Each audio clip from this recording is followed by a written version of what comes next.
अस्सलाम वालेकुम। This is Moin, Syed Mohammad Moin. तो बात करेंगे मुत्तहदा के रहनुमा खलीलुर रहमान खानज़ादा के कत्ल के हवाले से, क्योंकि ये बड़ा हॉट सा टॉपिक है जो आजकल है। सईद गनी साहब का एक बयान था इस पे कि खलीलुर रहमान कत्ल के मुकदमे में नामज़द था। बिल्कुल ठीक कहा उन्होंने, वाकई वो कत्ल के मुकदमे में नामज़द था। हमने मान लिया, बिल्कुल। सवाल सिर्फ हमारा ये है कि क्या कैदी की सिक्योरिटी, या अगर कोई शख्स कत्ल के मुकदमे में नामज़द है और वो बेल पर बाहर है, तो क्या उसकी सिक्योरिटी की ज़िम्मेदारी जो है वो इदारों पर, सिक्योरिटी इदारों पर आयद नहीं होती क्या? लेकिन उसके बावजूद उसको मार दिया गया, ये शहीद कर दिया गया, कुछ भी कहना।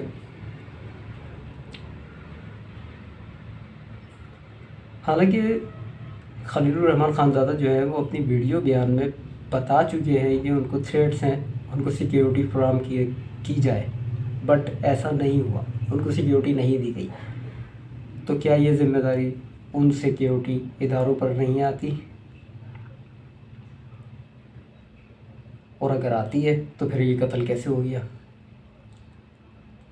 अच्छा, मज़े की बात यह है कि कातिल भी गिरफ़्तार है, जिसका ताल्लुक़ जो है सिंध की कौम परस्त जमात से है।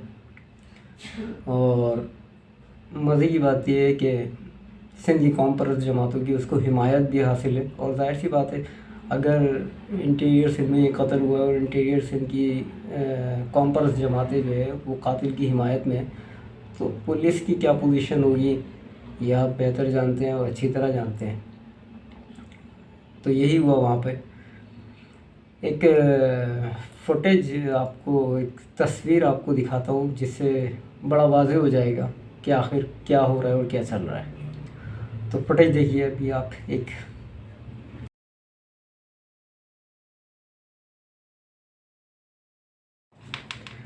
जी, तो आपने फुटेज देखी किस तरह से उसको, यानी कि एक कातिल को अप्रिशिएट किया जा रहा है कि जैसे उसने बड़ा ज़बरदस्त काम किया है। ठीक है, वो एक कत्ल के मुकदमे में नामज़द था, बट इसका मतलब ये नहीं है कि आप कानून को हाथ में ले लेंगे। इस तरह के फिर कई केसेस हैं जिसमें आपने ऐसा नहीं किया।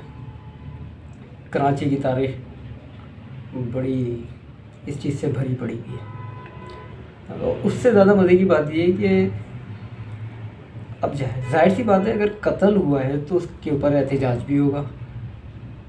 तो एहतजाज करने वालों पे आपने जिस तरह की लाठीचार्ज किया, वो भी किसी ढका छुपा नहीं है, सबके सामने ही है। और वो भी दिखा देता हूँ मैं आपको एक फुटेज छोटी सी, कि किस तरह से जो लवाइकिन के साथ लोग थे उनके ऊपर किस तरह से लाठीचार्ज हुआ और तशद्दुद हुआ। तो वो भी देखिएगा एक क्लिप, फिर बात करते हैं।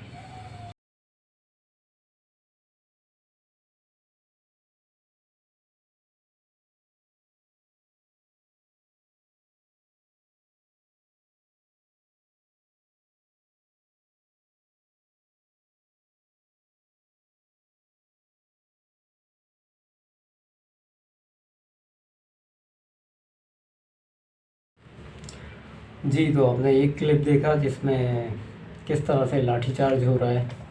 ख़वातीन थी इसमें, बच्चे भी थे इसमें, बट लवाहिकीन के ऊपर और वर्षा के ऊपर इस तरह का लाठीचार्ज हुआ।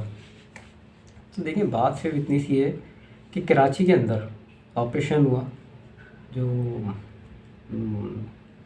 आई थिंक 19 से शुरू हुआ, और अल्हम्दुलिल्लाह कानून नाफिज करने वाले इदारों ने रिकवर किया असला। मैटरनिटी होम से लेकर कब्रिस्तान तक, मैटरनिटी होम जहाँ बच्चा पैदा होता है वहाँ से लेकर कब्रिस्तान तक जहाँ आप मर जाते हैं और आखिरी आरामगाह होती है, वहाँ तक आपने असला रिकवर किया, और उसका सिलसिला अभी भी जारी है। आप मुसलसल रिकवर कर ही रहे हैं वक्फे से। तो आपने असले से पाक कर दिया अल्हम्दुलिल्लाह कराची को, आपको सल्यूट है। बिल्कुल जी, असले से पाक होना चाहिए कराची के पूरा पाकिस्तान असले से पाक होना चाहिए। तो हमारा सवाल सिर्फ इतना सा बनता है क्या वजह है कि इंटीरियर सिंध में असले की इतनी आज़ादाना जो है वो नुमाइश जारी है? क्योंकि खलीलुर रहमान खानज़ादा को जहाँ मारा गया वो एक कोर्ट था जहाँ वो पेशी के लिए आ रहे थे। तो इतने आराम से आप जदीद तरीन वेपन्स के साथ कोर्ट में आते हैं और किसी को भी हिट करते हैं, टारगेट करते हैं और चले जाते हैं। तो क्या रेंजर्स वहाँ पे तैनात नहीं करनी चाहिए? क्या हालात ऐसे नहीं हैं वहाँ पे कि आपको वहाँ पे भी सिक्योरिटी की ज़रूरत हो, रेंजर्स अप्लाई होनी चाहिए? क्या ये नहीं होना चाहिए? देखिए, इतने आराम से कत्ल करके इतनी सुकून से कोई जा रहा है। हम ये नहीं कह रहे कि जो कत्ल होने वाला था वो भी एक कातिल था। तो बिल्कुल जी, कानून हाथ में लेना नहीं किसी को भी। हम सिर्फ ये कह रहे हैं कि किसी को भी कानून हाथ में नहीं लेना चाहिए, कानूनी तकाज़ों को पूरा करना चाहिए। कानून उसको सज़ा देता, भले फांसी देता, कोई मसला नहीं था, कोई टेंशन नहीं थी। बट ये जो काम हुआ है ये आपने लाइसेंस टू किल दिया। मेरे भाई को अगर किसी ने मारा है तो आपने ये वाज़ेह कर दिया कि मुझे भी कानून का सहारा नहीं लेना है, बल्कि मुझे उसको मार देना है, खून का बदला खून। तो भाई रेंजर्स को मेरे हिसाब से वहाँ पे तैनात होना चाहिए। और लवाहिकीन का ये कहना है कि भाई पुलिस जो है वो मकामी नहीं होनी चाहिए, गैर मकामी होनी चाहिए जो तफ्तीश करे। तो बिल्कुल वो शायद ठीक कह रहे हैं, क्योंकि कराची जैसे शहर में भी यही अप्लाई हुआ है। और ज़ाहिर सी बात है, सिंध, इंटीरियर सिंध की बात कर रहे हैं तो वहाँ पे कॉम्पर्स जमातों के अंडर में ही होंगे सारे पुलिस वाले। तो आप अगर वो ये कह रहे हैं कि पुलिस गैर मकामी होनी चाहिए, तो वो बिल्कुल यानी कि तकाज़े चाहते हैं कानून के, और वो अपना इंसाफ चाहते हैं सीधा सीधा। तो ज़ाहिर सी बात है ज़ेर असर ही होंगी पुलिस भी। यही वजह तो है कि आप उन पर लाठी चार्ज कर रहे हैं। जब कराची में ऐसा हो सकता है, एक ऑपरेशन लॉन्च किया जा सकता है, तो अगर सिंध में नाजायज़ असला मौजूद है तो वहाँ पे क्यों नहीं लॉन्च किया जा सकता ऐसा ऑपरेशन? देखें, बात सिर्फ इतनी सी नहीं है, ये एक चिंगारी है बेसिकली, आप जिसको हवा दे रहे हैं, और ये एक आग की सूरत इख्तियार करेगी। आज कराची वाले फिर सोच रहे हैं, उर्दू बोलने वाले सोच रहे हैं कि आखिर ये हो क्या रहा है। तो इसको हमारे कानून नाफिज करने वाले इदारों को ज़रा बैठ के सोचना चाहिए कि आखिर ये क्या हो रहा है।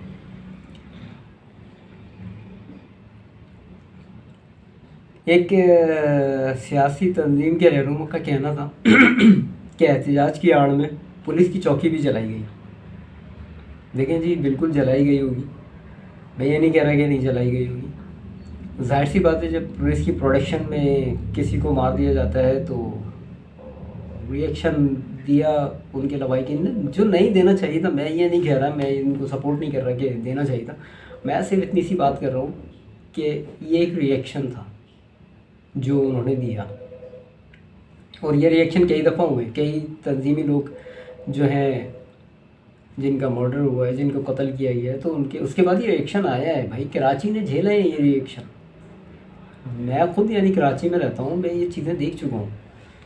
तो ये एक आग को सीधी सीधी आप हवा दे रहे हैं, तो ये नहीं होना चाहिए। बेसिकली अमला के पाकिस्तान को भी नुकसान पहुँचाया गया है। बहुत से लीडर जब मर्डर हुए तो अमला के पाकिस्तान को भी नुकसान पहुँचाया उन्होंने, लेकिन उनके ख़िलाफ़ तो आपने ऐसा कोई चार्ज नहीं दिया कि आप उनको पकड़ते, उनके ऊपर लाठी चार्ज करते। बल्कि हमने तो ये भी देखा कि कराची पे उन्हीं का राज था, और उन्होंने दोनों हाथों से लूटा भी कराची को, जलाया भी कराची को, और अपना एहतजाज भी रिकॉर्ड करवाया। देखिए, हालात एक दफ़ा फिर उधर जा रहे हैं जहाँ नहीं जाना चाहिए। मेरा अपना मानना ये है कि नहीं जाना चाहिए, बट आप लोगों को सोचने पे मजबूर कर रहे हैं। आप चाहते हैं कि जो माइनस किया गया वो दोबारा प्लस हो जाए। कराची की आवाम शायद अब ये सोच रही है कि जो माइनस हुआ वो गलत था। मुझे तो, अगर आप पर्सनली मेरी बात करते हैं, तो मुझे तो ऐसा लग रहा है कि जो माइनस था उसको अब प्लस हो जाना चाहिए। क्योंकि वही बेहतर था। कराची का जो हाल है वो सबके सामने है। कराची वाले उस माइनस की तरफ देख रहे हैं और सोच रहे हैं कि क्या वाकई उसको माइनस होना चाहिए था। देखिए, मैं ये नहीं कह रहा, मैं ख़ुद एक पाकिस्तानी हूँ और मुझे फ़ख्र है पाकिस्तानी होने पर अपने, और पाकिस्तान के ख़िलाफ़ नहीं जाना चाहिए, वो एक अलग डिबेट है। बट अगर कोई माफ़ी मांग रहा है तो उसकी माफ़ी कबूल होनी चाहिए, तो उसको भी सुनना चाहिए कि आखिर क्या कहना चाहता है। और जहाँ तक रही माइनस की बात, तो देखें, मैथ्स का एक फार्मूला है, minus minus is equal two plus. कहीं ऐसा ना हो कि माइनस माइनस मिलकर प्लस हो जाए। आफाक अहमद, चेयरमैन महाजिर कौमी मूवमेंट आफाक अहमद, माशाल्लाह से उन्होंने भी इस चीज़ को देखा, इस मर्डर को काफ़ी करीब से देख रहे हैं वो भी, और उन्होंने भी अपना एहतजाज रिकॉर्ड कराया और वो गए भी हैं लवाहिकीन से मिलने उनके घर में, और बड़ा धुआंधार उन्होंने बयान भी दिया है। तो सैल्यूट है उनको जो काम कर रहे हैं वो इस वक्त। तो वाकई कराची वाले सोच रहे हैं, लेकिन कराची वाले एक बात और सोच रहे हैं। देखिए, कराची वाले चाहते हैं कि अब ये सब एक हो जाए। काफ़ी उम्मीदें वाबस्ता हैं महाजिर कौमी मूवमेंट से। बाकी देखें क्या होता है। मैं तो सिर्फ ये चाह रहा हूँ कि सुकून हो कराची में, अमन हो जैसा है, लेकिन हालात उस तरफ जाते हुए दिख नहीं रहे, जिस पे कानून नाफिज करने वाले इदारे जो हैं, हमारी सिक्योरिटी फोर्सेस, हमारी एजेंसीज़ जो हैं, वो मैं चाहता हूँ इस पे नज़रसानी करें, इस मसले को देखें कि आया ये मसला कहाँ जा रहा है। बेशक कराची सबका है और एक ये इकोनॉमिकल हब है हमारा, बट यहाँ के लोगों के साथ जो हो रहा है वो वाकई गलत हो रहा है। तो इसको आप देखें, समझें और सोचें। अल्लाह पाक पाकिस्तान को अपने हिफ्ज़-ओ-मान में रखें, बिलख़ुसूस कराची को अपने हिफ्ज़-ओ-मान में रखें। तो फिर मिलते हैं नेक्स्ट वीडियो में। अल्लाह हाफ़िज़।